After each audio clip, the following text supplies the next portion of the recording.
दोस्तों, समय बहुत ही तेज गति से बदल रहा है और समय के साथ साथ हम सब भी समय के साथ ये बदलाव अच्छा है। लेकिन इस बदलाव में कुछ ऐसी परंपराओं का दौर भी खत्म हो रहा है जो कभी हमारी जिंदगी से जुड़े हुए थे। याद है ना वो चिट्ठियों का दौर? शब्द शब्द जोड़कर रचकर चिट्ठियां लिखना और फिर बड़ी ही बेसब्री से चिट्ठियों के जवाब का इंतजार करना। कितनी यादें, कितने एहसास जुड़े हैं हमारे इन चिट्ठियों से। इन्हीं खूबसूरत से एहसासों को आप तक पहुंचाने की कोशिश है आज की कहानी, तेरी मेरी कहानी। कार्यक्रम के सभी श्रोता साथियों को हमारा नमस्कार। मैं हूं आपका दोस्त हेमंत मोहन। तेरी मेरी कहानी में आज हम आपको सुना रहे हैं नागपुर महाराष्ट्र की जानी मानी रचनाकार लावण्या नायडू की लिखी कहानी मायके की खुशबू।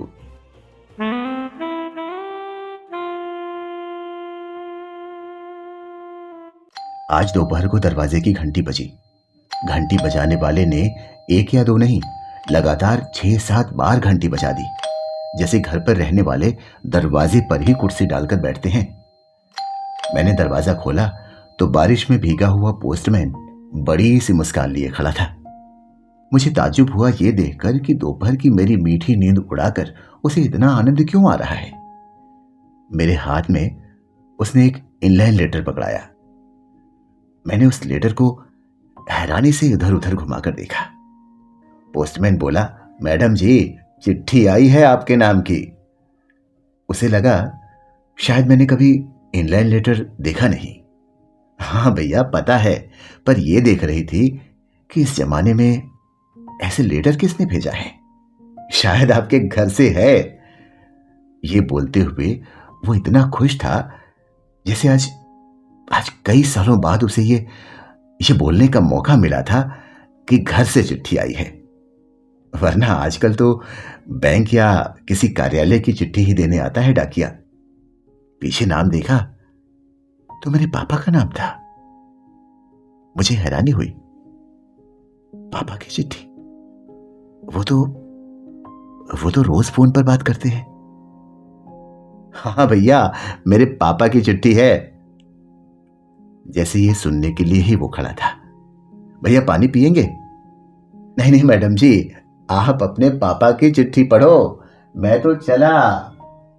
ये बोलकर वो गाना गाते हुए चला गया।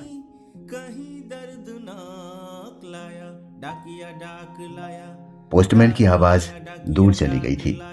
वो मेरे फ्लोर से नीचे की तरफ जा चुका था। मैं भी दरवाजा बंद कर वो चिट्ठी पढ़ने के लिए उत्सुक थी। आज मन में अजीब सी बेताबी और खुशी सब महसूस कर रही थी। शायद यही उत्सुकता मेरे माँ पापा के मन में रही होगी जब कई साल पहले उनको किसी रिश्तेदार की चिट्ठी आती थी। मुझे भी याद है सबका बेताबी से खत का इंतजार करना और खत आने पर घर के सभी सदस्यों को पढ़कर सुनाना। मैंने चिट्ठी को एक तरफ से खोला। पापा की लिखावट नजर आई। मेरे चेहरे पर मुस्कुराहट बढ़ने लगी। चिट्ठी की शुरुआत मध्य में ओम से हुई और एक कोने में तारीख लिखी थी, प्यारी अम्मू। कैसी है बेटा? जानता हूं सोचोगी ये कैसा सवाल है, रोज तो फोन पर बात करता ही हूं। पर बेटा, चिट्ठी लिखने का भी एक कायदा होता है। पहले सामने वाले की खैरियत पूछो, फिर अपनी बताओ। बेटा, यहां सब कुशल मंगल है। कल शाम को जब मैंने मजाक में कहा कि लगता है फोन खराब होने वाला है, अब मैं तुझे चिट्ठी लिखूंगा, तो तू हंस दी। मुझे भी अपनी बात पर वैसे हंसी तो आई, पर रात भर सोचने के बाद मैं सुबह जाकर ये इनलाइन लेटर ले आया। अब आज कई सालों बाद खत लिख ही रहा हूं तो सोचता हूं वो सब कुछ लिख दूं जो कभी कह नहीं पाया। अम्मू तो हमारी जान है बेटा। जानता हूं कभी तुझसे कहा नहीं, इसलिए आज लिख रहा हूं। तेरी मां तो वैसे ही हमेशा कहती है, आज मैं भी कह देता हूं।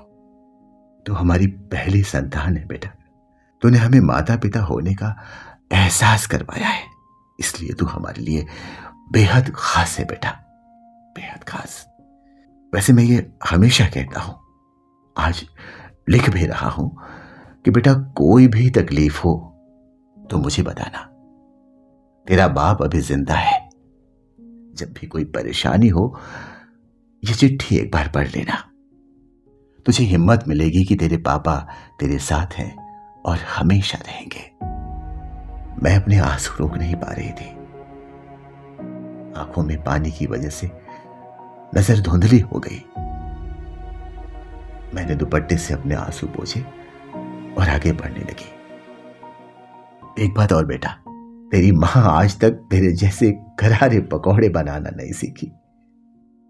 बहुत याद आती है बेटा तेरे हाथ के बने पकौड़ों की।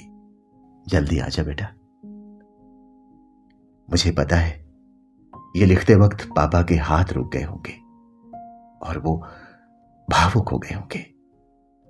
बेटा मैं आज ही नया मोबाइल खरीद लूंगा, तू चिंता मत करना। यहां से आगे अब तेरी मां भी कुछ लिखना चाहती है। तुझे ढेर सारा प्यार मेरा बच्चा, ढेर सारा प्यार। अम्मू कैसी है बेटा? कई सालों बाद खत लिखने को मिल रहा है, बहुत अच्छा लग रहा है। बेटा तेरे लिए अचार डालकर रखा है, जब आएगी तो ले जाना। परसों तेरे चाचा चाची आए थे तो गांव से अपने खेत की इमली और तुअर लेकर आए हैं, तेरे लिए भी रख दूंगी। मां भी ना ये सब बातें फोन पर बता चुकी हैं और मैंने कहा भी था कि मेरे लिए रखने की जरूरत नहीं है, फिर भी खत में लिख दिया है। ये सोचकर मैं मुस्कुरा दी। अम्मू बेटा मैं और तेरे पापा तुझसे बहुत प्यार करते हैं। इस बार तू आ नहीं पाए तो बहुत सोना सोना लग रहा है बेटा। भगवान करे सब ठीक हो जाए, ये कोरोना नाम की महामारी जल्दी से जाए और तू जल्दी यहां आ पाए। ढेर सारा प्यार और आशीर्वाद मेरी बच्ची। इस खत से ज्यादा बातें तो रोज फोन पर हो जाती हैं, फिर भी न जाने क्यों इस खत में जो सिमट कर पापा का प्यार, मां का दुलार आया है, उसे मैं काफी करीब से महसूस कर पा रही थी।